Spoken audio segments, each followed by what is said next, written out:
Well, good morning, Anderson. It's Mayor Tom Broderick, and I'm here with Chief Mike Lee and Assistant Chief Norm Rayford, and we are at this year's first annual block party put on by Anderson Police Department in coordination with the City of Anderson, and we're also joined by our friends with the Anderson Fire Department. And we're really looking forward to this particular event today, but also let you know we have 4 more coming up during the year, and you can go to the City of Anderson web page or the City of Anderson Facebook page and get that lineup. I will tell you that the next one coming up is on the 27th of June, and that's going to be at Jackson Park, and it's always a great event as well. So mark that one on your calendar, but definitely check out our local media to be able to see, social media to see what about coming up here in the near future also. So with that said, let's start off with Chief Lee. Welcome to this year's first block party. Yeah, it's summertime. That's a great thing. Again, we're at Walnut Street Park. We're going to be here until 2 o'clock today. Free food, all kinds of things for the kids to do. The petting zoo's here. We have a lot of vendors set up. Please come out. A couple of things I really want to mention that we have here from the police department. We have our Crime Watch personnel here, and we also have our Senior Link people here. If you're interested in the Neighborhood Crime Watch, come out, talk to us about it. They're all over the city. They have monthly meetings, and it's great fellowship for the neighborhood, and also talk about crime prevention. And then also our Senior Link.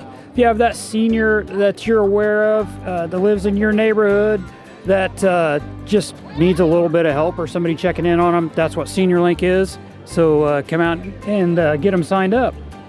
I appreciate that. And I know this year you're talking about some of the vendors that we have set up. You might talk a little bit generally about our community policing.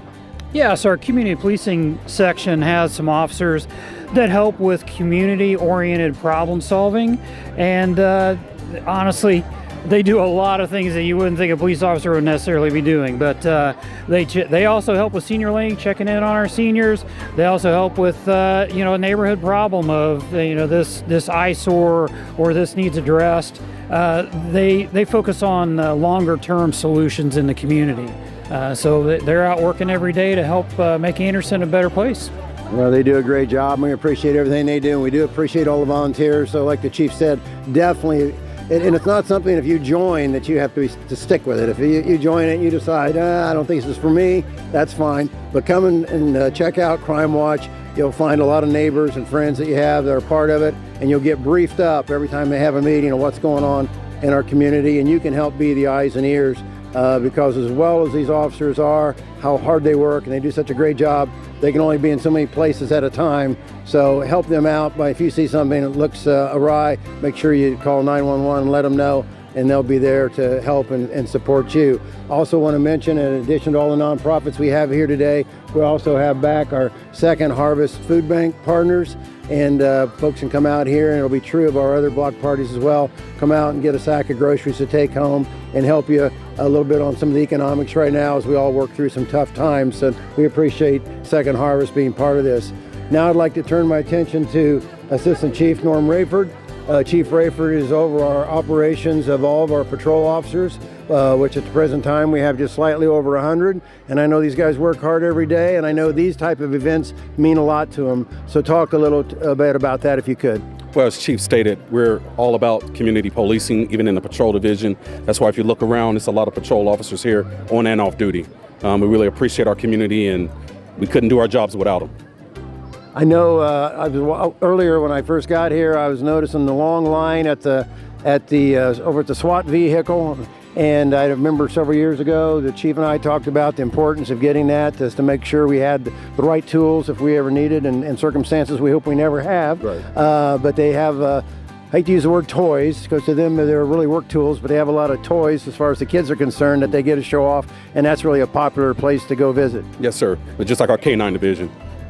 They're truly there for a purpose, but they're gentle. Kids can pet them, the seniors can pet them, etc. But when it's time to work, they work. And I know we've come a long way from the days when I was a kid. You'd walk by a police vehicle that had one of the K-9 in it, and it'd be barking its head off, and you'd think if you got within 5 feet, you might get attacked. These animals aren't like that at all these days. No, sir, they're not. No, sir. Real kind, and we make sure we use a nice breed. You might tell the folks at home the types of things that our K-9 are able to do. Yes, sir. Well, searches, drug sniffs, et cetera. And like I said, the community aspect of it. But they have to have a good temperament so they can work well in these type of environments. Well, Chief, I appreciate everything you do, and I appreciate what the rest of the officers under you do. They work hard every day, and I know when I drive by a scene and I see 4 or 5 police officers there taking care of business, it makes me feel good knowing that we've put forth the resources that we need to put forth to make sure that we have a good, strong police department to make sure our community is safe. Yes, sir. Well, on behalf of yourself and Chief Lee, we really do appreciate both of you for supporting us. Because like I said, with the new vehicles, with the SWAT vehicles, the K9, we couldn't do it without your support. So thank both of you. Well, thank you guys both again for all you do. And time you see this event may have come and went. You don't have a chance to come to this one, but you'll definitely be able to come to the next one, like I said, on June 27th out of May Park. And of course, that's where we also have our new splash pad and a lot of new equipment. So go check it out. I also want to remind everybody, we have a lot of summer events coming up this year. Of course, we're all going to be celebrating our 250th year of our country. And so we're going to make our July 4th and Independence Day events very special. We're going to have our air show out at the Anderson Airport, which is now a regional airport. That will take place on July 3rd. It's free to get in. There's no parking charge. There's no admission charge. Come check it out. It usually attracts thousands of folks. And in conjunction to that, we have in partnership with our friends at Chesterfield, Indiana, our sister city. They will be putting on a big fireworks display right at the conclusion of the air show. So you'll have a great seat for that as well. And then the very next day, which is July 4th, come downtown Anderson. We'll be having our parade. We'll have many units in that, and it's not too late to sign up to get units in it yourself if you would like to. You can call 648-6000 for information on that if you need it, or you can also go again to our webpage, cityofanderson.com, or also our Facebook page, which is Anderson Government Facebook. So check those out and you'll be able to find out about that. We are going to have, in addition to the parade, there'll be a lot of activities similar to what you see behind us here. There'll be some free food. There'll be food trucks. There's going to be animal petting, which we have here today as well. A lot of bounce houses and just a lot of games in general. It's always a fun time, and we always cap that off with Corey Cox, who will be performing on stage about 8:30.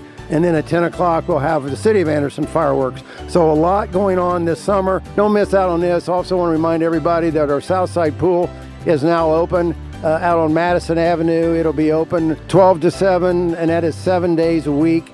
We also will be having the same hours for our free kayaks and free paddle boats out at Shadyside Park. You get to use those for an hour at a time. Last week, which was our first week we were open, we had 60 folks take advantage of that. So very popular. Check it out. It's free, something cool to do with the kids, and we have a lot of great playground amenities there as well. So enjoy the Anderson Parks. Thanks to the Anderson Police Department for all they do. Thanks to our good friends at the Anderson Fire Department who always join us and are always part of our strong public safety team here in Anderson. Look forward to seeing you all out and about during this summer. Thank you.